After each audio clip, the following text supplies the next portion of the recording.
Greetings, everyone. This is me again, Zara Bazak. About yesterday, I was in a very negative frame. Attacked. Even now, there's been this since when I woke up, headache and all. So let's see how far I go with this. I should be resting, but I woke up now, and my mind is working overtime about this. So I've done something for the headache. Let's see. I hope it doesn't come back. I apologize greatly, and I really mean it too. This is me, who came in my previous live stream, who will help me against the stubborn Muslims. So he said, I will, or she said, I will, and I misunderstood completely. So for that, I genuinely and deeply apologize to that person who came here, and I misunderstood. I feel really terrible about that. Hope this is me listens to this one maybe later on.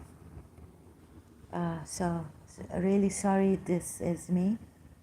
I got you wrong. I apologize greatly.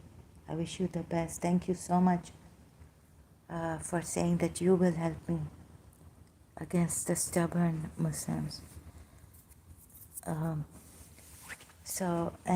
a tragedy it is that not only do I have this negative thing in me, but I would like to help anyways. So please bear with me as the negativity takes over me at times and brings the worst out of me here. And another thing is that some Muslims may be genuinely misunderstanding, believing in this message. So to bring them out of this satanic, hypnotic, whatever it is, brainwashing for years that they have, had and believed in and practiced. Okay, I was thinking to come another way to this ayat, Surah Mujadila 2, and thank God I thought of it. If Allah could in any way bring an exception to His law or rule, and when can that happen? So in this case, if you can read about making exceptions to the rule on Wikipedia or Google search it and read more about it. I recommend that. So let's see if in this case Surah Mujadila ayat 2 and Surah Azab ayat 6 where he's made in Surah Azab ayat 6 where he's made Prophet Muhammad's wives the mothers of the believers, there an exception can be acceptable or against Surah Mujadila 2. The pagans who used to divorce their wives like this as if they are the backs of their mothers. I proved somehow that I hope beyond reasonable doubt that this is also metaphorical. They don't mean it literally, so here I proved that. I proved that you cannot, because of this, the mothers, this part, you cannot take anyone as your real mother, or even whether this objectionable statement here in this ayat, Surah Mujadila 2, refers to the way metaphorically they used to take that, or because or directly we'll see, right? That telling them just by saying you are as if like my mother's back when divorcing them, whether the objectionable statement is on that, God says. Only on that, by just saying to their wives. Not reasoning ahead and that's the way, this, that, and bringing your own perceptions or explaining it away further. Sometimes over explaining is also not good. Sometimes it is good. I said sometimes it's not good, right? In this case, it is not good because I think it's a direct thing about calling anyone your mothers or taking anyone as your mothers. Wait a minute. Here, taking anyone as your mother because your mothers are none. You see, because of this ayat, part of the ayat, their mothers are none but those who gave birth to them. You can now not even, not, okay, maybe, but when you, maybe you can call them mothers, but when you look at Surah Azab about the adopted sons, it's better to stay away from calling anyone your son, to give the wrong impression. No, that's my opinion, to give the wrong impression. But what Allah means, first of all, technically, what Allah is actually saying, that they are your brothers in religion or they are entrusted to you. So call them a meaning, so just not going too much into explaining it, but in other words, what does this mean? So having to look at that, right, we will see how far, what is true. So can Allah also make an exception to this and say then in Surah Azab ayat 6 what he has said, that the Prophet's wives are the believers' mothers, faithful believers' mothers. No, believers, yeah, Muslim believers, however you may see it, sorry. If these slight mistakes I make in English make a difference, but would they make a mistake here about what the ayat actually is saying? Let's see. So I will come back to correct myself every time. This has been quite a journey in my life. Sometimes the pain, it's terrible, this negativity. Anyways, let's see. So the mothers are none but those who give birth to them. And even you see metaphorically or directly, I mean, you cannot, even in the adopted son's case, as Surah Azab ayats, right? You can't. So God now has closed the doors for any exception to this law. Their mothers are none but those who gave birth to them. And indeed, they are saying an objectionable statement and a falsehood, both. An evil statement and a falsehood. Statement is,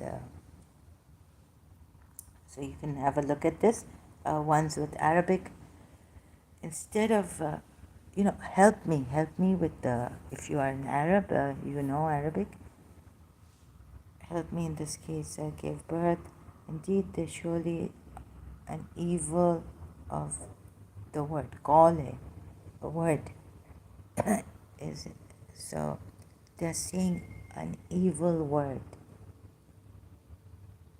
So Allah has, with this ayat here, very clear, it is irrefutable now. So anyway the Muslims may come, then you're bringing your perception. You see, you think this Allah is true. You've reached No, first you reach the conclusion that this Allah is true. Now let go of that conclusion that this Allah is true. Then we can go about looking at the Quran ayats if they are contradictory or not. Excuse me.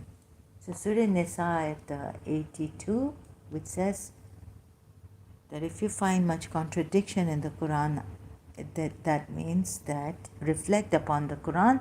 If you find much contradiction, that means that it is from other than Allah.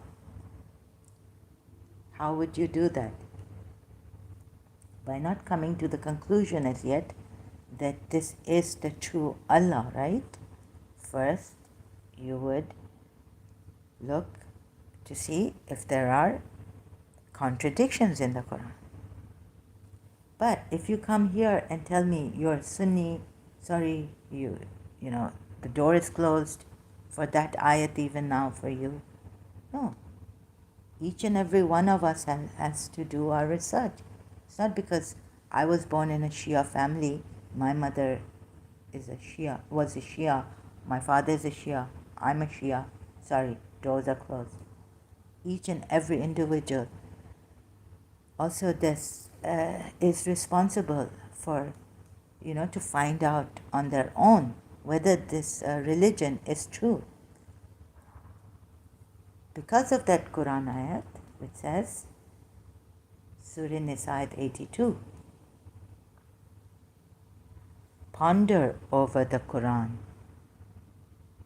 right? See, if you find much contradictions, it would be from other than Allah. So to each and every individual, each one of us, Allah has given that responsibility, that duty. Right? Hope this sinks into you. Not that I'm a Sunni or I'm a Shia, the doors are closed. No. Allah has given you this responsibility, this freedom, this to do research. Yes, there are ayats which say don't doubt it. There was one short video of Adam al-Masri, I think, said that Prophet Muhammad doubted his own message. There's an ayat. I looked to that ayat.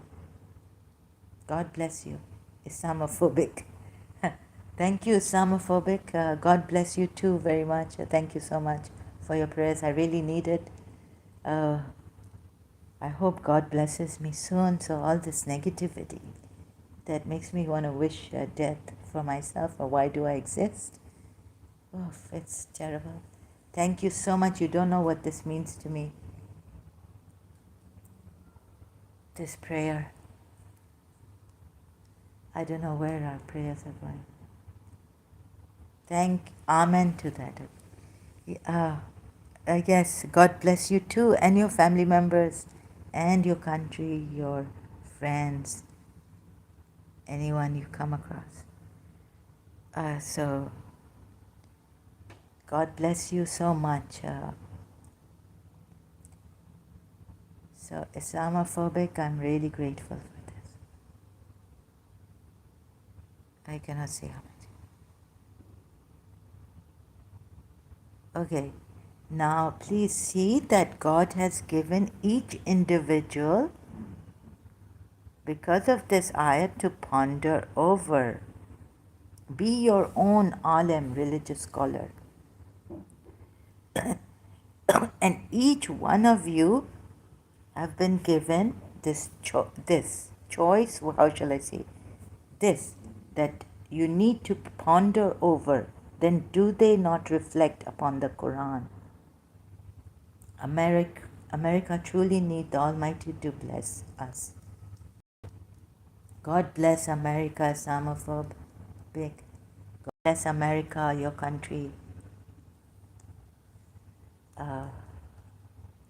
America can do really great. It has so much freedom. It has given people freedom. So I don't know why, uh, you know, the America has good things also, and a lot of resources. So many different spiritualities in it. I mean, they practice freedom for that also. So America is blessed. There are some few people who, powerful. So they do these terrible things. Hope we all live in all the countries blessed, and we live in fraternity, goodwill. We live loving each other, caring for each other instead, and the money will come. The money will come, you know. But foremost is that we care for each other as human beings, and we bring humanity in first. I'm sure God will bless us. The providence will bless us. Like Shakti Gawain said, sorry, excuse me, in our creative visualization book, we have abundance. No, I cannot say where I am right now. Yeah, no, I'm not in the United Kingdom. But just for my country's safety and mine, uh, I do sometimes, it sometimes shows on my thing. So, you know what I mean? Um, when someone asks me, I get very jittery about it, nervous, right? But when in my mad state, when I come for my case, I'm from here and there, and where I am, it's okay, don't need to mention. Thank you so much. So, Shakti Gawain said that you have abundance. So instead of going after material things, we need to realize that we have abundance in us. We don't need to be needy or wanting things. I've been trying to work on that, or even realize that I have abundance. Actually, Shakti Gawain really helped me, her book. That was the first book on spirituality. Her creative visualization book really helped me to realize and not be so needy, hoping, praying to God for what I wanted. Of course, I wanted a reconciliation, love, and all this. I had all the materials, it was enough.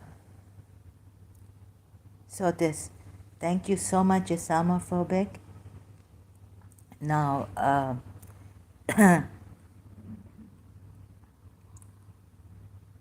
in America, I hope everything, is great.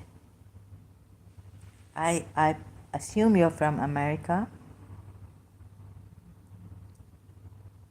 So, then do they not reflect upon the Quran? If it had been from any other than Allah, they would have found within it much contradiction. It's not saying you're religious scholars. Yes, you are. Okay. Thank you. So, I wish you the best, America. God bless America. God bless America, and my friendships to you, my friendly and warm, what shall I say? I don't know how to say this. Um, I think America has great talent, talent. It's given freedom, and freedom to people is it's the most valuable thing to have, to be given to someone. Excuse me. So, thank you, America. for that freedom that you have given to people. America is the last stand for freedom. Last stand? Wasn't it the first? Who was the first stand for freedom?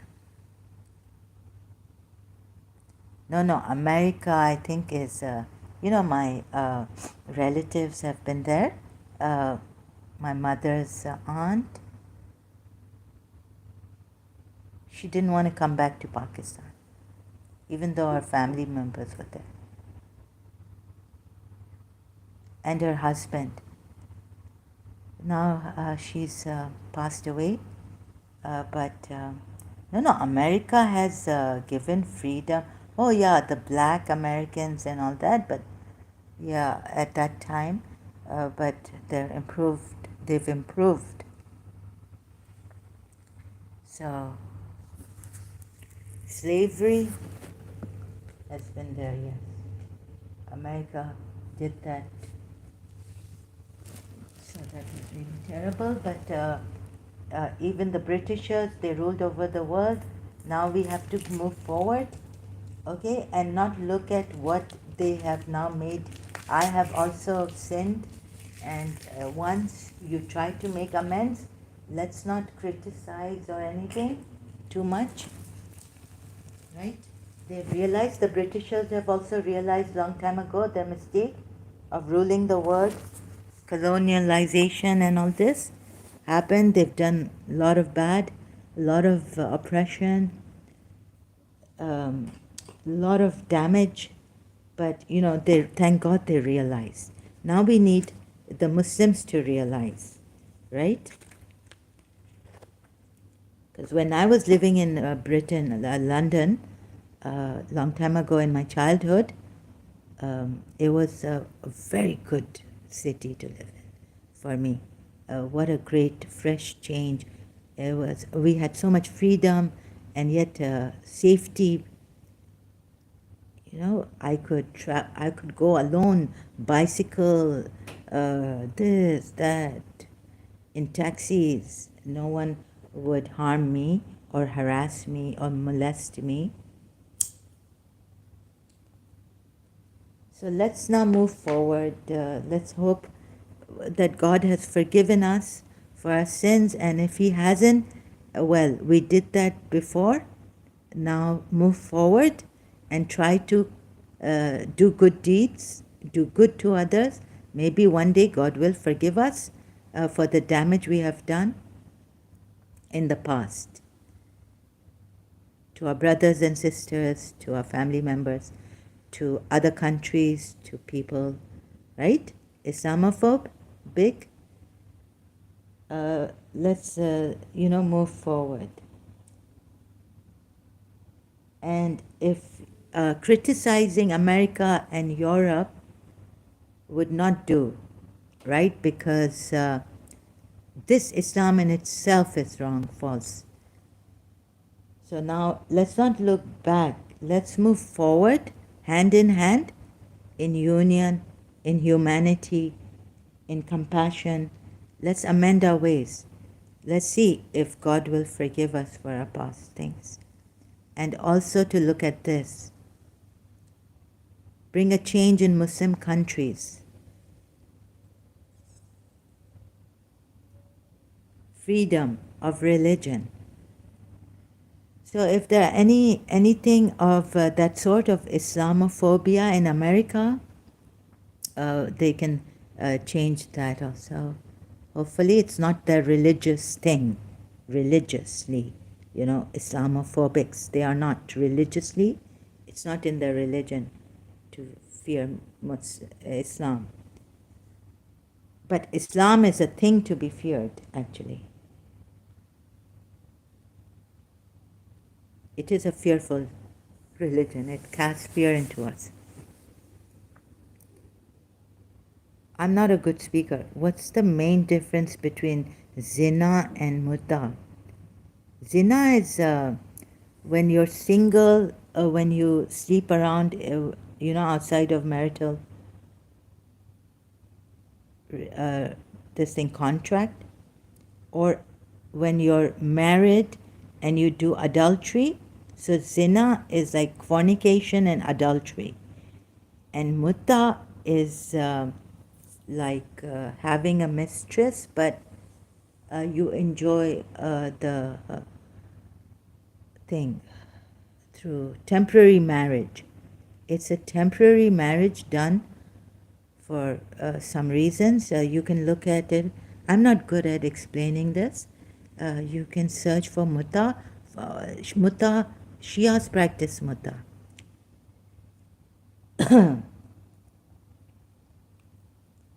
It's like, it's like you go for a woman. I don't know what the conditions. The woman has to be Muslim or Ahle Kitab, Jewish, or I think, I'm not too sure about that in detail, but it's like for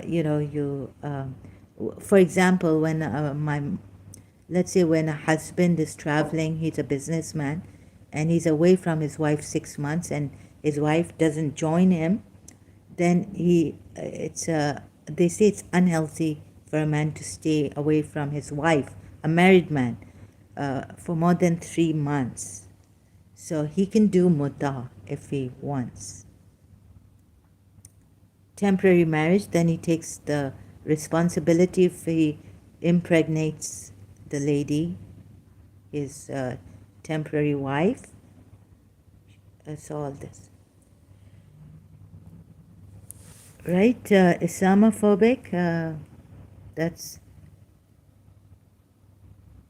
Mutta. Mutta is very, very different from zina. You get punished for zina, you don't get punished for mutta, because it's allowed. Mutta is allowed. It's a temporary marriage between a man and a woman, and it is allowed in Islam, where the Sunnis say it's been cancelled, abrogated. Shia still practice that. And zina is fornication and adultery, which should be punished by law, by Islamic law. Mentioned in ayat, Surah Nur ayat or somewhere, zina is mentioned. And the punishments for the zina, for man and woman, are mentioned. Right? Okay, thanks. Oh, great, okay. You're most welcome. So this, sorry, I'm not good at explaining it properly. So each one of you Muslims need to know about, need to do your research. It is asking all people, then do they not reflect upon the Quran, even disbelievers? It's asking you to reflect upon the Quran. If it had been from any other than Allah, they would have found within it much contradiction. So now we cannot say I'm a Shia. No, this Allah, we have reached a conclusion that Allah is true, and our religious scholars have done the research and told us, no, you also do your research. This is appealing to each one of us, this ayat in Surah Nisa, ayat 82. Now how do we go about it? Is there a contradiction? Now we can't get the hadiths and all until we look at the ayats. I looked at Surah Mujadila ayat 2. Seemed to me that Allah has closed exceptions also. In Surah Mujadila, this has not loaded properly. It's not Surah Anam. Surah Mujadila ayat 2 and Surah Ahzab ayat 4 and 5. Allah has closed the door for any exceptions to this case. But then in Surah Ahzab ayat 6, he makes the Prophet's wives believers' mothers. So hence here we cannot have this exception to the law, to his law. You see, every way it has been closed. It has been closed by this part of the ayat saying those who give them, where is it? Their mothers are not except those who gave them birth. Now, uh, looking at it, looking at Surah Azab ayat, you would say, and it's a false statement and it's a, sorry, objectionable, evil statement. It's so looking at this parts of this ayat, it is you can't make an exception to this law, giving reasons, any other reason that the mother of the believers, the Prophet's wives, why Allah did this in Surah Azab is right. You give your reason here. It's taken as honoring the wives of the wives of the Prophet. It's taken like this. So whatever reason, exception to the law, it's an exception to the law which Allah has put against the pagan kind of practice. Right? Because none are your mothers. And an objectionable or evil statement and a falsehood, you say. So an exception to this law cannot be put by Allah even here, as He has done in this ayat, Surah Azab ayat 6. Hope you get it. And His wives are their mothers. So whatever the footnote may be, that metaphorically the same thing has been said by the Prophet in ahadith, which Bukhari and Muslim and others have related with a little difference in wording. You see, if you believe this Prophet is true and Allah is true, then, if you give us these hadiths, and surely even if I look at it, for me, this hadith, whether there are many hadiths about Prophet saying about this, no one of you can be a believer until I become dearer to him than his own father. No. About the mother, sorry, I thought this was mother of the believers. Number 2. The wives are, did I press number 1?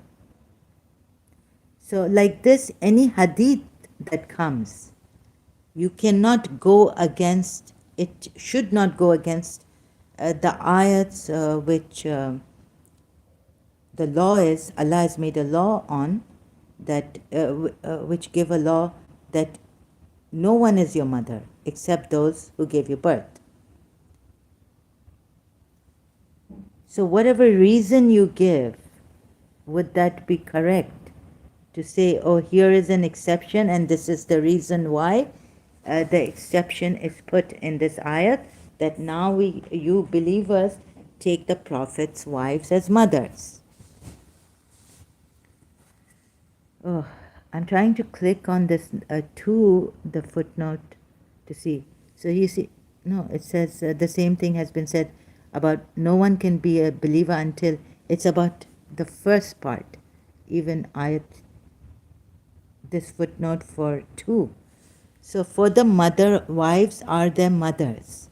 You see, so any hadith, it may be many hadiths of Prophet Muhammad. You get it? Like for example, an exception. Okay, I'll go to ayats 3 and 4. No, 4 and 5 of Surah Azab. But before I go there, let me show you something that we Shias used to believe. We're told, say Muhammad, Surah now. Where did I search that out? It says here, look, maybe an exception to this can be made. Say, O Muhammad, but still I object to it, but just explaining. No reward do I ask of you for this, except to be kind to me for my kinship with you. Now Allah made an exception here, we have a reason why. So that after Prophet Muhammad, this and that, you will be guided. It's good for you. So the reward is, Allah told Muhammad that the reward now is, an exception has been made, to be kind to me for my kinship with you, or to, according to Shias, the ayat is not put properly here. According to Shias, it's love of my kinship. Those ones, Ali, Fatima, Hassan, Hussein, whom you are supposed to follow after him, and who will guide you, be your guides. So we say that's why an exception to this law has been made. Otherwise, there's this ayat which says that, say, no reward do I ask of you. And this seems like it's not only other prophets, but Prophet Muhammad too. It's for Prophet Muhammad too, this ayat. Say, no reward do I ask of you. It is a message for all the worlds, for the world. Quran ayat. Although there are other ayats by, it says that the other prophets used to say, no reward do I ask of you. To their people they used to say this. Now here, no reward do I ask of you for it. My reward is only from the Lord of the worlds. I shall receive my reward from the... See, these are other prophets saying to their people at times, right? So I do not, but that this is a message. There's one ayat which says that, say, O Muhammad, I can't find that. Did I find that ayat? Can't read properly now. There's one ayat which says, say, O Muhammad, I do not ask of any reward for this. Save that it is, Allah has made it save that it is a message for all the world, for the whole universe, so this message is for the whole universe. Can't find that ayat. So here the Shia say that even if they accept that this is Prophet Muhammad, you see here, like, so there are other ayats, I can't find that ayat. Like here it says, no reward do I ask of you except that he who will may take the way to the Lord. Can't find that. Where is it? It's in this, sorry, Islamophobic. Need to see where I was searching for it. It's a message to the whole world. Let me see in my tab. No, I can't find it. I haven't saved it. Where did I save it? So that ayat is for Prophet Muhammad, saying, Allah is saying, say, no reward does he ask of you except that it is a message to the worlds.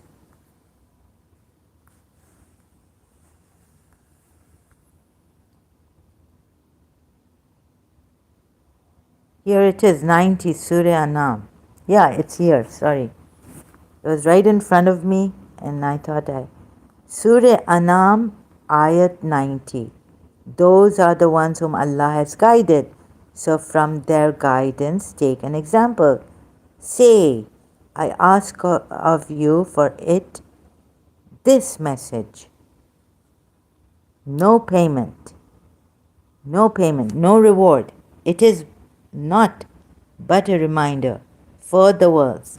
O Muhammad, those are the ones Allah guided to the right way. Now, leaving aside all the prophets who were mentioned in the Quran ayats, who said, no reward do I ask of you. My reward is with Allah. That you just take the right way. No reward do I ask of you. But now this ayat specifically means, because this ayat remains for a message for the whole world now. It remains, right? So it cannot be any other prophet now saying that no reward do I ask of you. My reward is with Allah. this can only be Muhammad, about Prophet Muhammad. Those are the ones, oh Muhammad, those are the ones Allah guided to the right way. Follow then their way and say,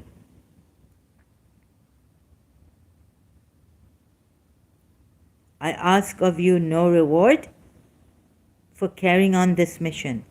It is merely an admonition to all mankind. Right?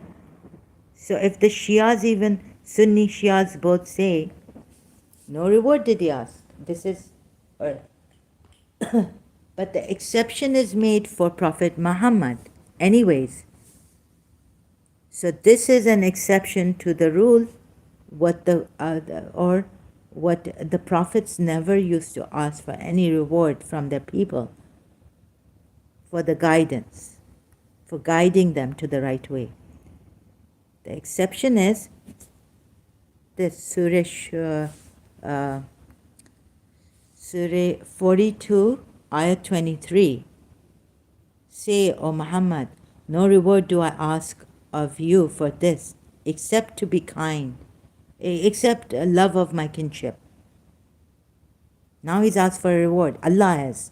And Allah is telling Muhammad, tell them, no reward do I ask of you, save that you love my kinship. This is a bit... So I just quickly, you can look at the various translations of this Ayah 23 of Surah Shura. You can look at the commentaries of Shias on this, on multilingual Quran under this ayat and surah. Okay? So here, perhaps, like, I would still object, but the Shia say an exception to the rule has been made now. No prophet ever asked, Allah never asked any prophet to take reward for his message, his guidance from his people. No reward do I ask of you. My reward is with Allah. Get it? Now hopefully there's an exception to this. And there's an ayat also which says, say, O Muhammad, like, I don't know how the Shias take that ayat, that I do not want any reward from you, except that this is a message for all the worlds. Here, the Shias will say, the guidance continues, God made a change, and this is the exception.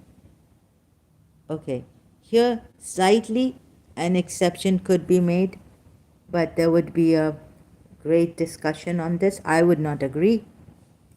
There's a contradiction, I feel. Shias give reasons why exception has been made in Prophet Muhammad's case for this. Here, I'm sorry, in Surah Mujadila, for Surah Azab ayat 6, God cannot make this exception to the rule which he has put against pagan custom practice of zihar. Surah Mujadila 2, you can see, like, you can't even end Surah Azab ayat 4 and 5. The reasons God gives, that God speaks the truth. He even says that in Surah 4 of Azab, or Surah, what is it? Right? So making Prophet Muhammad's wives believers' mothers is a clear, irrefutable contradiction and not an exception to the rule against pagan idol worshipping practices of zihar, right? Or adopting sons and taking them as their own sons. Whatever reason you may give, whatever reasons are given in the hadiths, they are futile. Allah cannot make an exception here for the wives of the Prophet, becoming believers' mothers, making them believers' mothers. Hope you get it this time. It's as clear as it's crystal clear. Thus, what do we find now? Contradiction between Surah Mujadila 2 And Surah Azab Ayat 6, this part where Allah makes wives of the prophets as mothers of the believers. And also this part contradictory to what Allah says in Surah Azab, call them by the names of their fathers. So 5th ayat and 4th ayat.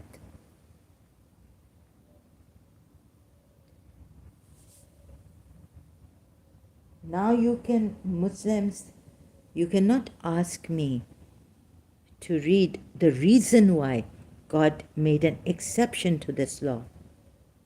However, God Himself doesn't give the reason for the exception to this law, making the wives of the Prophet believers mothers.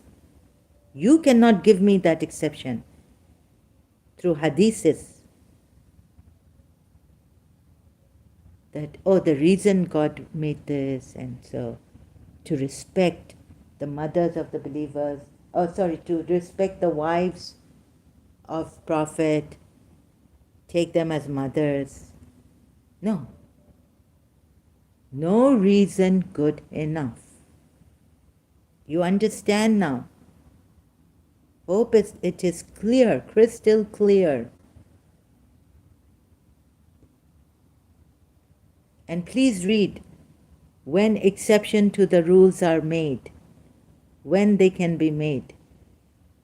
And can an exception to the rule be made here? So you will understand. Exception to the rule. Allah has not made for a man two hearts in his interior, and He has not made your wives, whom you declare unlawful, your mothers. He has not made your wives, whom you declare unlawful, your mothers. And He has not made your claimed sons, your true sons, your sons. That is merely your saying by your mouths. But Allah says the truth. Allah says the truth. So Allah should have been consistent with saying the truth and not made the wives mothers of the believers, like He has in Surah Azab Ayat 6.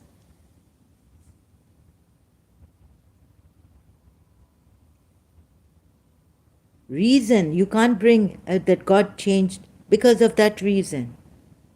To respect, you can say honor, like Allah says here. After Allah, who do you honor? Right? After Allah are your parents. Quran ayat. Here, an exception can be made when the parents are disbelievers. They've chosen disbelief from belief. That ayat is given. You see? Then you're supposed to stay away from them or not give them affection. The Messenger of Allah said, no. Quran ayat. Where's the Quran ayat? After Allah, see, this is the problem now with Google also. See, obeying the parents. He can say, after Allah are your parents. Where's that hadith? Oh, sorry, not hadith. The Quran ayat I'm looking for. It's not a hadith. He could have said, honor them. Honor the wives of the Prophet.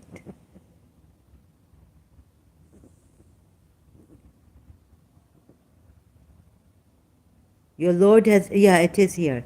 Surah 17, ayat 23. Your Lord has decreed, do not worship any but Him. Be good to your parents, and should both or any one of them attain old age with you, do not say to them even fie.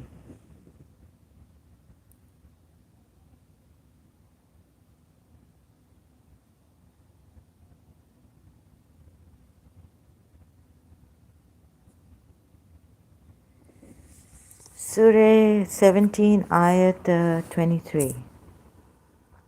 Hope this is as clear as it gets. Surah 17, Ayat 23.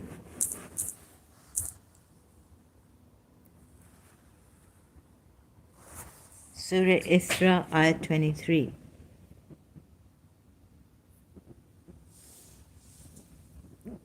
And your Lord has decreed that you worship not except Him, and two parents, good treatment. So he could have said to the Prophet's wives, honor the Prophet's wives. God has honored them, right?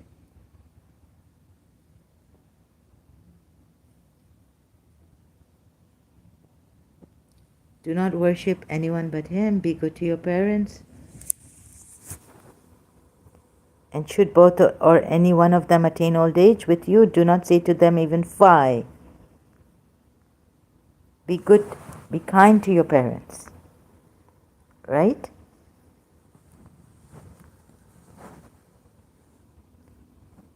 But he says he's made wives of the Prophet, mothers of the believers. Have I explained this clearly to you about this case, that this is an irrefutable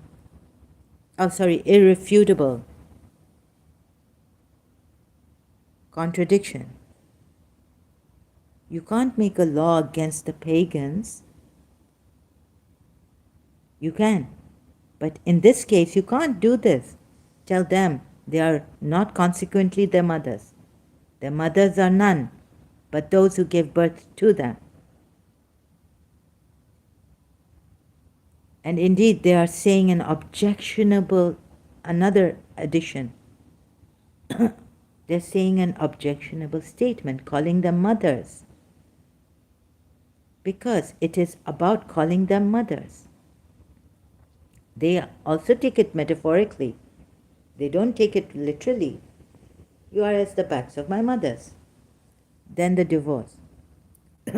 When you give a divorce to your wife, when you're divorced in Islam, can you go back and start acting like husband and wife? You can't. You can't do the things you did when you were husband and wife in the Islamic way as husband and wife. So after the divorce, you can't go to your ex-wives or ex-husbands and do what you did when you were their wives and their husbands, right? And another thing is added here. Their mothers are none but those who gave birth to them. And also, this very clear. This will help you see very clearly the contradiction in Surah Azab ayat 6. Their mothers are none but those who gave birth to them. Yani, what does this mean? Oh, Salahuddin is here. Alaikum assalam. Salam, sister, in the first day of Ramadan. I wish you the best. Thank you so much. It was terrible yesterday, Salahuddin. Oh, what you said. Okay, now we come forward. You can look at my live streams, what happened to me. I started to think you're that ex-friend. I could have gotten into trouble. My live stream would have been ruined on my YouTube. And that ex-friend could have brought a case against me.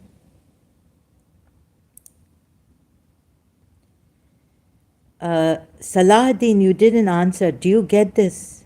I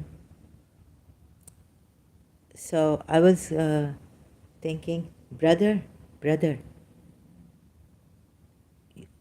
did you get my... Okay, I'll repeat myself. Each one of you Muslims have a duty to ponder over the Quran, right? Ponder over the Quran. Surah, where is it? You cannot say I'm a Sunni without pondering over the Quran and come here and refute me, because each one of us has a duty to see before. Okay, you embraced Islam, you didn't know, but this ayat, which one is it? Many contradictions. What does Allah say to each one of you? Each one of you. So you have everyone has this duty, responsibility. You cannot come to the conclusion that you are Sunni, Allah is true, Prophet Muhammad is true. You need to first ponder over the Quran ayats, right? For each one of us is this duty given. So before reaching the conclusion that this Allah is true, may Allah bless you and keep all harms away from you. Ameen. Thank you so much. I really need that. Yesterday was a lot terrible, very negative. Still today, every day is like this. I'm struggling with an energy which compels me to do wrong, bad, abuse, not have patience with people. And so, thank you. This Salahuddin, I cannot tell you how much this prayer means to me. Now, you have a duty. Please look at this. It means a lot to me. Thank you for you too. Allah bless you and your family members. Keep you safe from all harm, all evil, always. Right? Ramadan Kareem to you and your family members. Now, many contradictions, if you find. Do you work on your spirituality, if I may ask? I'm working in every way to get healing done. Yes, I'm working like anything.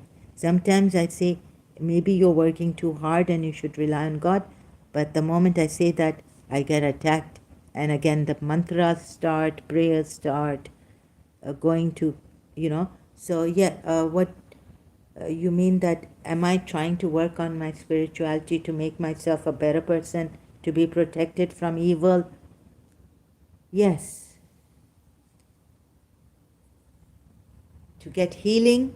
Yes. I'm working, I'm overworking sometimes, but failing, however working. Now, please look at this, right? Salahuddin.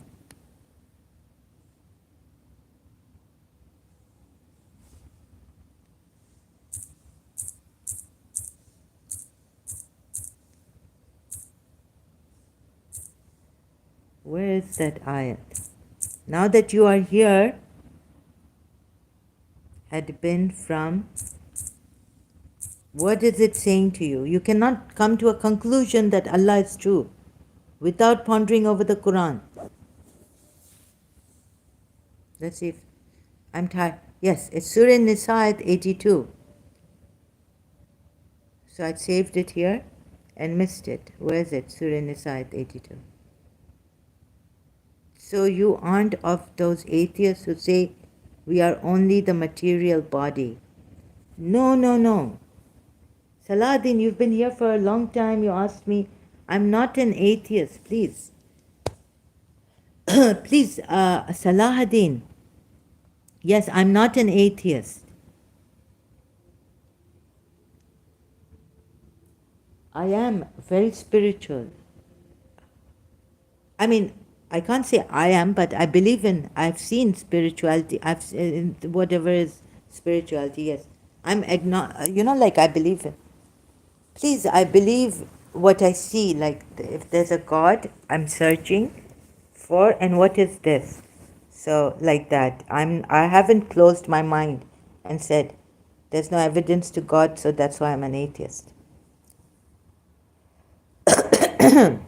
And there's no evidence to there being no God either. So I'm trying to search for the evidence that in other ways, not scientifically, but in what way shall I reach and find the evidence of God? God bless you. Thank you very much. God bless you too very much. And your family members, your country, your people, your friends. All right.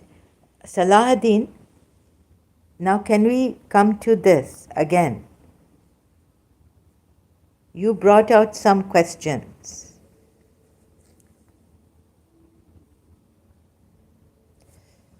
Oh God. So you see, every person it is appealing to, the Quran ayat. It is your duty, whether you are born in Sunni, Shia, you be your own religious scholar. Here Allah is saying, not that you are a religious scholar, it's appealing to everyone. Then do they not reflect upon the Quran? Even the disbelievers to reflect upon the Quran. If it had been from any other than Allah, they would have found within it much contradiction. Right? It's even appealing to the disbelievers. So they who have not come to the conclusion that Allah is the true God, this Allah, and Prophet Muhammad is the messenger, first and foremost, our duty is, and their duty, they are given, do they not reflect? So reflect upon the Quran. If it had been from any other than Allah, they would have found within it much contradiction. Now take off your prejudices, your beliefs and all this, and let's first look at whether we can take the hadith about the ayat Surah Mujadila ayat 2 against Surah Ahzab ayat 6 or not. It is an irrefutable contradiction. And any reason you give from the hadith cannot be accepted. Why? Because Allah here made the wives of the Prophet mothers of the believers because He wanted that no one should marry his wives and this and that. Because when can an exception to the rule of Allah even be made? Consider that also. Ask yourself that question. Many points, like in Surah Mujadila again, Allah has said not only that, that the objectionable, it's an evil statement and a falsehood. He has said that their mothers are none, but those who gave birth to them. He's closing any exceptions to the law, whatever reason it may be, to respect, for honor, for not to marry.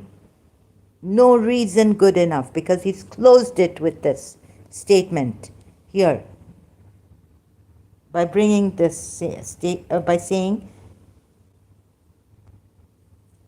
Surah Mujadila 2.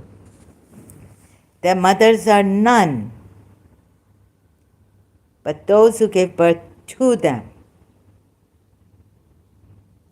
And indeed, they are saying an objectionable statement and a falsehood, a lie.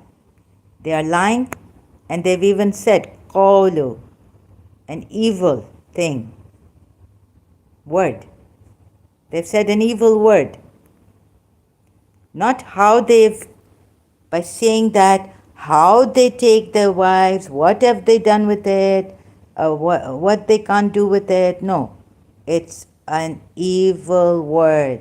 By saying that you are like the backs of my mother. Not how they treat, not this reason, not that behavior. Just the word is evil. They spoke. They speak. Pagan or any other. Before the Arabs, before Islam, the Arabs used to do this. Whoever those Arabs were.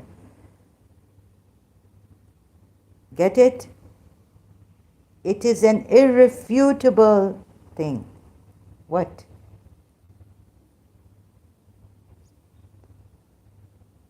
I think I'm very tired now. Irrefutable contradiction against Surah Ahzab, ayat 6, where God has said, prophets' wives are mothers of the believers. Do you realize now, do you see it, that no exception? he cannot say this. No exception to this law or rule. He can't make exceptions to this here, in this case.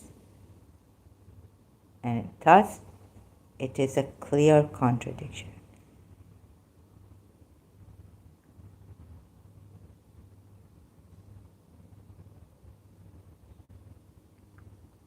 Okay, Salahuddin?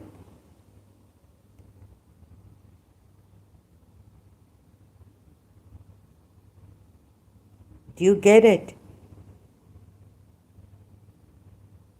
Whatever reason you may give about Allah making the wives of the Prophet believers' mothers, you cannot bring that reason. It is unacceptable.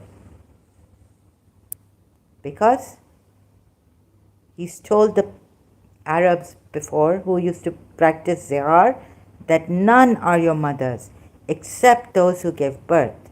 Moreover, he said it is an evil word you speak and a falsehood. Moreover, he said it is an evil word you speak, you utter, and a falsehood, a lie. Then here he cannot make that exception. He's closed all rooms, doors for exception. Sorry, he's closed all doors for exceptions. Right? By saying that in Surah Mujadila, and also saying here in Surah Azab, Allah speaks the truth.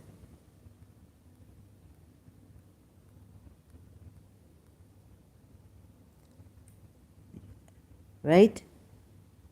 Allah has not made for a man two hearts in his interior.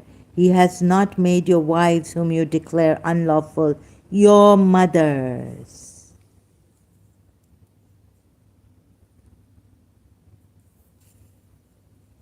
If you even look at this ayat of Surah Azab, 4th ayat, then how come Allah has made two hearts for you that He's made you take wives of the Prophet as mothers of the believers? Mothers? He has not. Because it is only their saying, and he even says here, your mothers, he has not made your claimed sons your true sons. That is merely your saying by your mouths. But Allah says the truth. Allah should remain consistent with His truth then, and not make exceptions, no matter what reason you give here. Then it would be unacceptable. Thus, this is not a true Allah, and the ayat which says, where there are contradictions, much contradictions in the Quran, this means that it is from other than Allah. Okay? Get it? Hope you see it. It sinks into you. That is merely your saying by your mouths. You may come metaphorically, you may come literally, whichever way you may come. No reason good enough. Now, for Allah to claim that Prophet Muhammad's wives are the believers' mothers. Very, very clear. Through this Surah Azab ayat 4:2. Also, this ayat, can you see this? Such is only your manner of speech by your mouths. And Allah has not made two hearts in His one body, nor has He made your wives whom you divorce by zihar your mothers.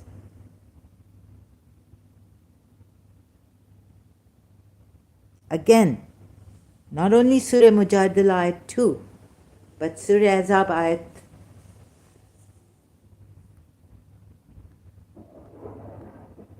4. Yeah? You see this? Such is only your manner of speech by your mouths. What did Allah do? But Allah tells you the truth. Allah tells you the truth. Now I've come to Surah Azab ayat 4 also, with Surah Mujadila ayat 2, against Surah Azab ayat 6, where he makes the wives of Prophet the believers' mothers. And he shouldn't go against his law here, because he's closed all doors for exceptions, making exceptions to this, against the pagan idol worshippers' practices, or Arabs who were not even pagan idol worshippers, whoever they were. Such is only your manner of speech by your mouths, but Allah tells you the truth. Now why is Allah lying here? Why is Allah merely speaking and lying, saying, take the wives of the Prophet as mothers of the believers? And its statement is, the wives are their mothers, meaning the believers' mothers. Sixth ayat of Surah Azab. So now no room for exceptions. Taking Surah Mujadila ayat 2, taking Surah Azab ayat 4, and also taking Surah, no room for abrogation also of this, right? 5. Call them by the names of their fathers. It is more just in the sight of Allah. But if you do not know their fathers, then they are still your brothers in religion. He doesn't say sons, and those entrusted to you. And there is no blame upon you for that in which you have erred by doing this, but only for what your hearts intended. So of course, with the hearts they took them as their sons, right? What happened?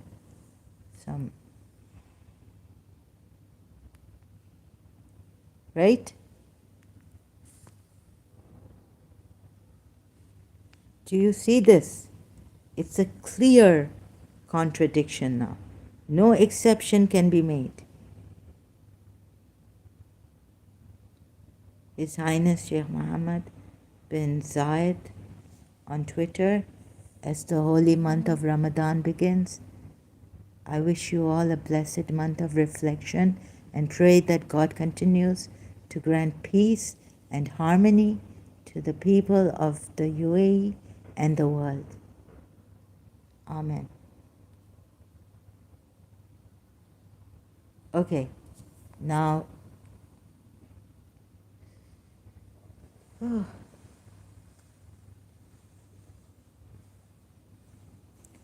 thank you so much to His Highness Sheikh Mohammed bin Zayed Al Nahyan. Now, do you see this, Salahuddin? No exception, not how you are to take the wives metaphorically or even literally, the wives of the Prophet as mothers of the believers. No way. All rooms, because of the way Allah has put it against the pagans in ayats 4 and 5 of how they pronounce zihar to their wives and how they take their adopted sons. Allah speaks the truth. You erred, but it's okay. There's no blame on you, because now the law has come that you're not supposed to take, not supposed to give the names even to your sons, your names. Give them their father's name. It is more just. But if you do not know their true fathers, then regard them as brothers in faith and as allies, as your trusted ones. You will not be taken to task for your mistaken utterances. Of course not, because the law did not come before. They were practicing this. Islamic law did not come. But you will be taken to task for what you say deliberately.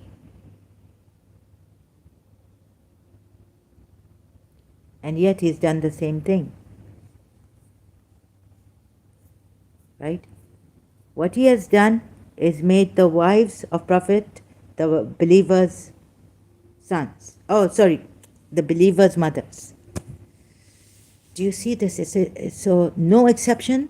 Now I've totally exhausted everything, every reason put forward here, and told you, not told you, but shown you.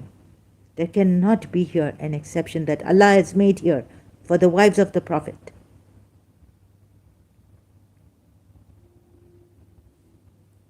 And thus, I rest my case now, close case, irrefutable contradiction in Quran ayahs. Hope you see it. And as for your duty, you had a duty by Allah, which Allah proclaims, states in Surah Nisa, ayat 82. Where's that ayat? Every individual, even the disbelievers. So don't come up with the conclusion that Allah is a true God and give hadiths, reasons and all this, how the wives should be taken and they should not be, after his death, Allah was like, they shouldn't be married off to others, or to keep, honor them. So Allah could have put it in other words, like he put it for the parents. Be kind to your parents. He could, don't worship anyone but Allah, and be kind to your parents. Like honor your parents, honor the wives of the Prophet. This is a clear contradiction here. In this case, mothers of the believers, instead of saying honor the wives of the Prophet, and look at all the reasons he's given against the way pagan Arabs used to take their sons. Surah Mujadila very clear. He's closed exceptions. Any reason now, the hadiths may come up with. You may come up with hadiths of Prophet Muhammad. Direct, chain of narration strong, sahih. What did I tell you? If the hadiths go against the Quran ayats, what do? You reject them. This is the fountainhead, this is the source, this is the word of Allah, like they say. So this is the main. Whether it is the word of Allah, true Allah or false Allah, we have to see. From here first, start from here. Then go to the hadiths to see if it makes sense, whether Allah could make an exception to this rule that he has set against the pagan Arab idol worshippers or those before Islam. Right?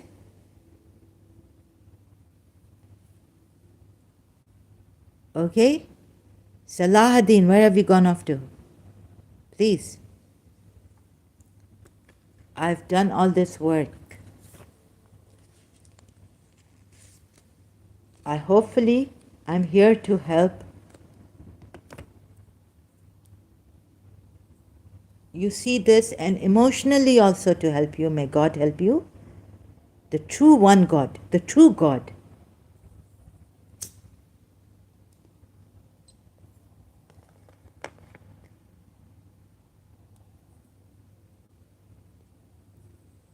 Now, so then I can go to the other, step by step. I've taken you very far to what the other that he says. You see why this really got to me, because I was wondering about this Surah Sajda. Why God would not guide every soul, give guidance in the soul of everyone, like that, so that we don't have much work. The messengers would not have much work to do, heavy. They would just say, look into your souls, now look at the revelation here. Okay? Slowly look into your souls, take time. I give you a month, go home, reflect inside, take this ayat from It's come. When you see, then you know. Inside your soul, it's like a DNA coded, encoded in you. This is the way to reach it. You will find that Rasulullah, when it is said in Surah Azab, Rasulullah is nearer to you than your own souls. You will find that inside of you. And this is how you'll find it. How I am nearer to you than your own soul. The Master will tell you. But Quran ayat. Had he willed. So from here I started. Had he willed, he could have given every soul its guidance, but the word from me will come into effect that I will surely fill hell with jinn and people altogether. This was a very shocking verse for me to find now. You pay attention to this verse. To test people for, you know what risk? That they will be filled, hell will be filled with them. And you've created the whole world for Rasulullah.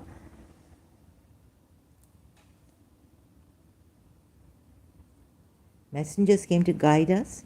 So what is the test? Why would you do this? Not give guidance in the soul of every person, but outside bring it. And what is at stake here? Look at this. This is casualty of the soul, like this is a deep casualty of the soul. This just Allah can not do this. True Allah cannot do this. And if we had willed, we could have given every soul its guidance, but the word from me will come into effect that I will surely fill hell with jinn and people altogether. So why did I go? I had to go for this word will be fulfilled that he's given to Shaitan. Then you see, what does he tell Shaitan? Those who follow you. Those who follow you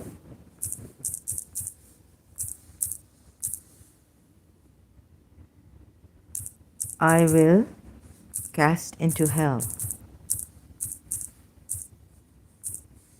Right? Quran ayat. Then I found out that since he's promised this is his word, then, how come Adam, when he listened to Shaitan, Iblis, that he would not be cast into hell? So the Muslims give their reasons. That was just a setup for a better end.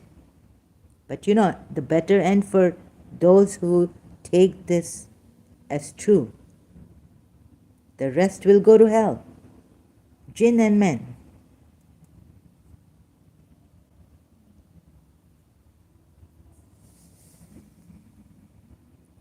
If anyone contends with, no. When the people of paradise, Shaitan, those follow you. Where is that ayat? Wait a minute. I've saved it. I think it's here. But I can't remember now where I've kept it. Surah Takwir, Surah Saad, Surah Nisa. You see Araf, maybe. What's 205?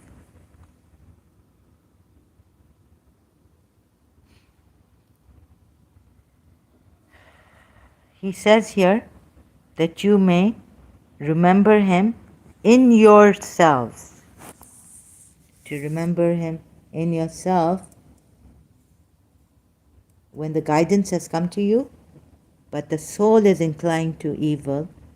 If the soul doesn't have DNA encoded Allah's remembrance, how can you remember? It would just be a superficial remembrance. Also that. So what I'm trying to get to you is to free you from the clutches of this struggle in life, even on this religious path, religiously, unless I will make it easy for you, the easy way, Surah Ala. The easy way is that I have given you guidance in your soul.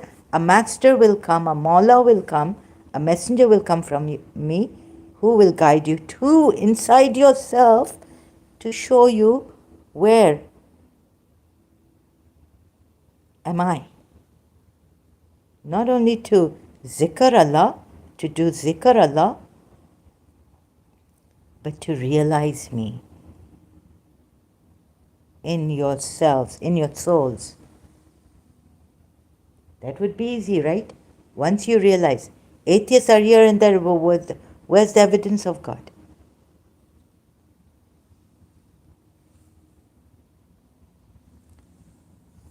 But I must say, I said some things against atheists. I must say, Dr. Professor Richard Dawkins is guiding, Saudi lady he helped. So even though material, so Salahuddin has said, so you aren't of those atheists who say we are only the material body. But look at the humanitarian work, the courage of Professor Richard Dawkins, an atheist who only gives value to material body, helps out, reaches out. Shall I show you? These people I must get up and salute. We must salute. Richard Dawkins with the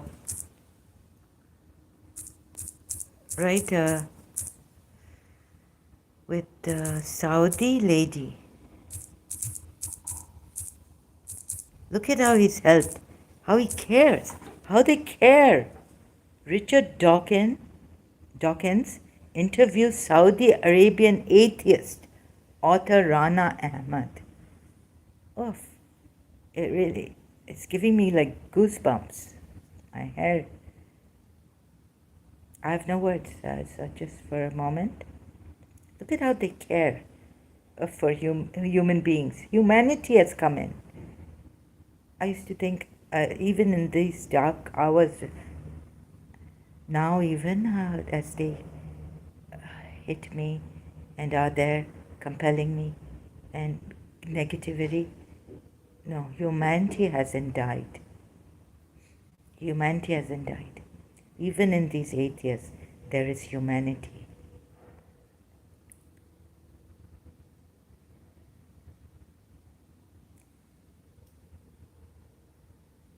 So on this, and then I just, I'm like,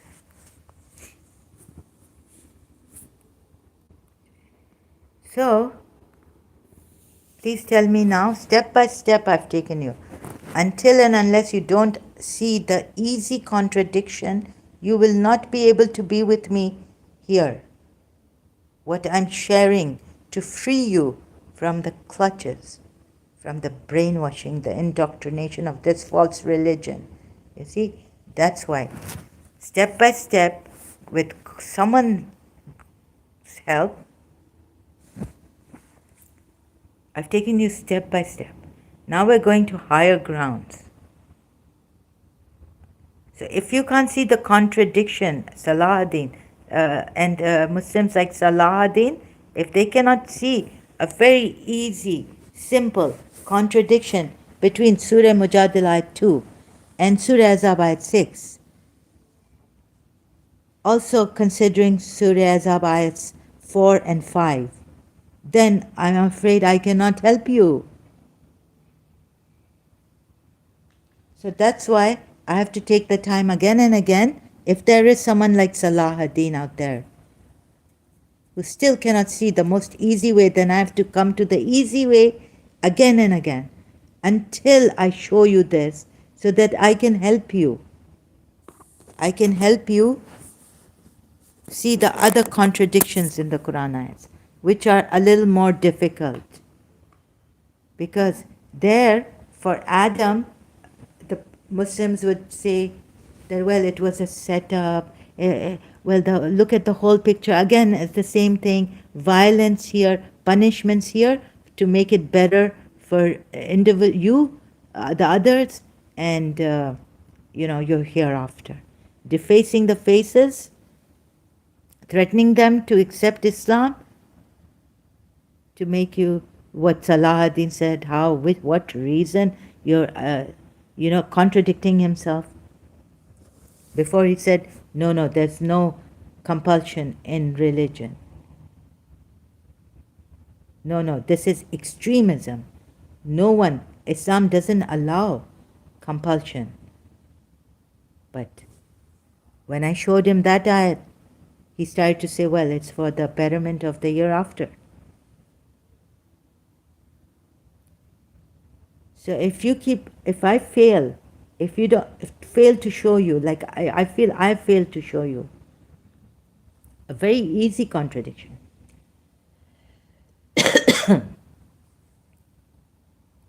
Then I cannot save your souls.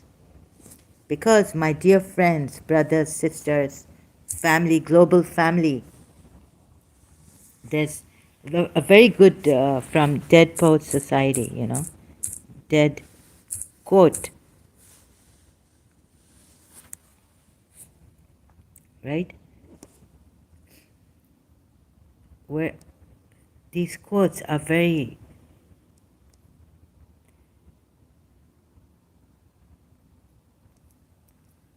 this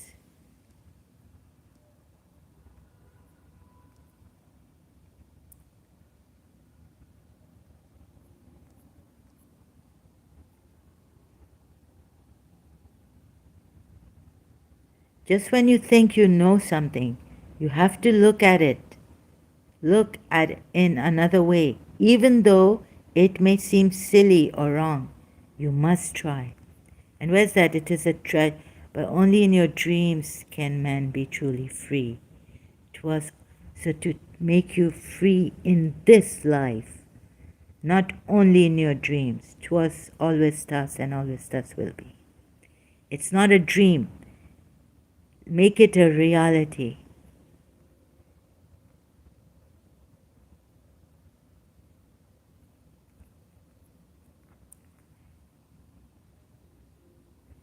Boys, you must strive to find your own voice, because the longer you wait to begin, the less likely you are to find it at all. Thoreau said, most men lead lives of quiet desperation. Don't be resigned to that. Break out. Break out of that small compartment you're living in, religious dullness. Now in this class, you can either call, no, this one, oh Captain, oh Captain.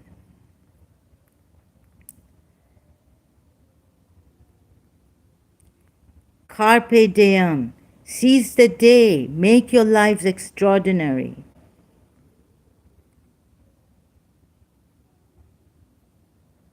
This is your life.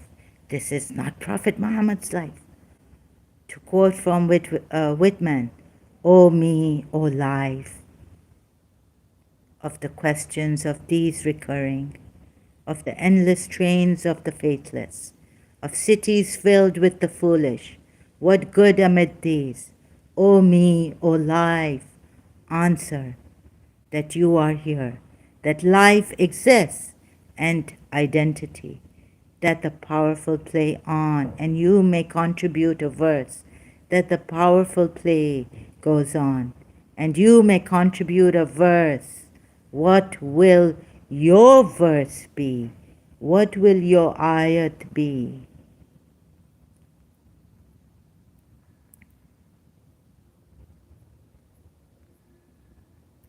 This is a battle, a war, and the casualties could be your hearts and souls. Remember Quran ayat, the hearts can go astray. Hearts have a tendency to go astray. Now, this is a battle, a war. I don't mean physical. I mean, it's a spiritual war. It's a soul's war. It's the heart's war. The casualties could be your hearts and your souls, and souls. The casualties are your hearts and souls. This Islam, because of this religion,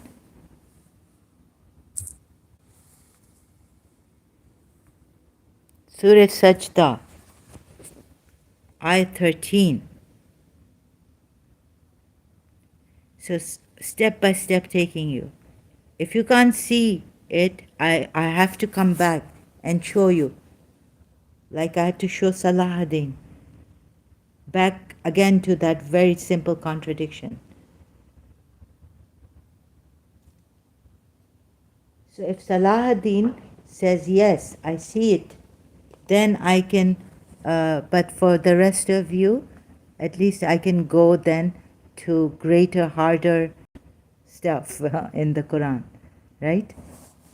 The harder ayats.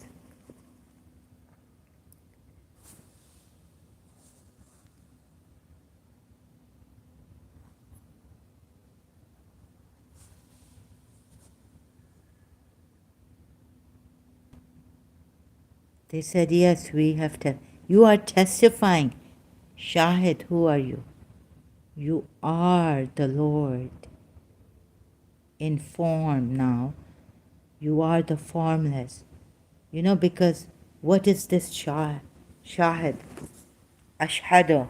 What are you testifying to?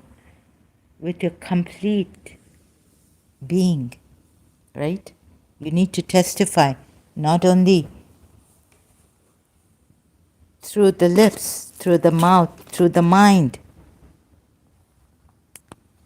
through your souls, through yourselves, you need to testify. So what are you testifying now? How are you? You are testifying to what? And how can Allah make you testify to something which you are not, which you cannot realize fully? Huh? It's like your mother saying, I gave birth to you. Do you remember? Do you testify to the birth I gave you?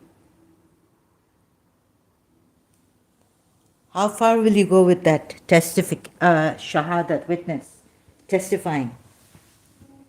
How far would you go with testifying like that? You just have to believe in your mother, right? She may not be your true mother who has given you birth, but she's asking you to testify, okay, you don't know. How far will you go with that? You will have to believe her. But will you remember the time, the whole action where you were being born, you were coming out to this world? So it would be unjust of your mother to do that, to make you testify to your birth that she has given you. You have not given her. She remembers, you don't remember.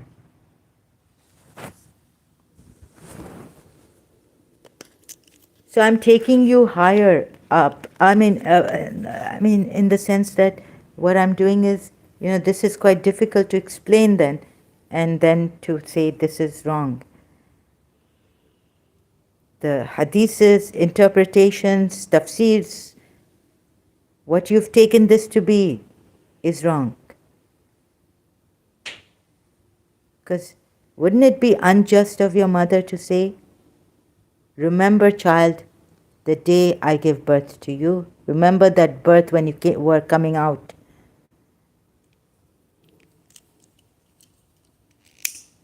All that you cannot remember. You need evidence. That's why atheists, you need evidence, right?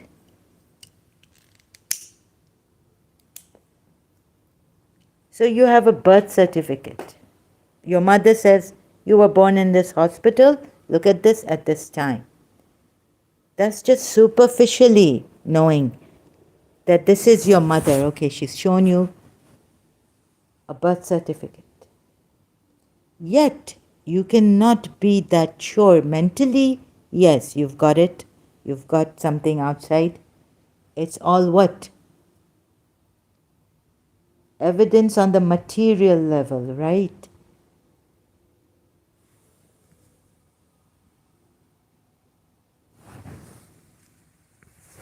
And from another, your mother, or the woman who claims to be your mother and has given birth to you. So then it would not be just of her to say remember to you by showing you the birth certificate. By showing, okay, you've got the birth certificate, she's told you by statement, but by remembering that time when she gave birth to you, you cannot remember. But here, you can realize this, that you are the Lord. Why? Wait, am I going too fast? So, am I not your Lord? They said, yes, we have testified. Right? So the mother, the Lord is saying, now how can you, for example, this is just, how can you as a child testify to your mother when they take you to court and they ask you, the judge asks you, is she your mother? Did she remember, do you remember the day she gave you birth? No, you cannot testify like that. So it would be unjust of God to make you testify like that, right? This is God. So I've given reasons in my previous live stream. Now I've started to get a blank here and not like, yeah, I think I need a break because I had a headache also. And yeah, I need a break for now. Salahuddin, I hope a person like you sees it, because you're the greatest challenge for me right here. The greatest challenge to the truth, to freedom we are seeking, which is not in this religion. So once you see it, I think that I can then, the other Muslims, I would be encouraged to know that there is hope for humanity, hope for these poor, misguided Muslims. Thank you. I will continue later. God bless you all. Thank you for your prayers, much appreciated. I cannot say how much.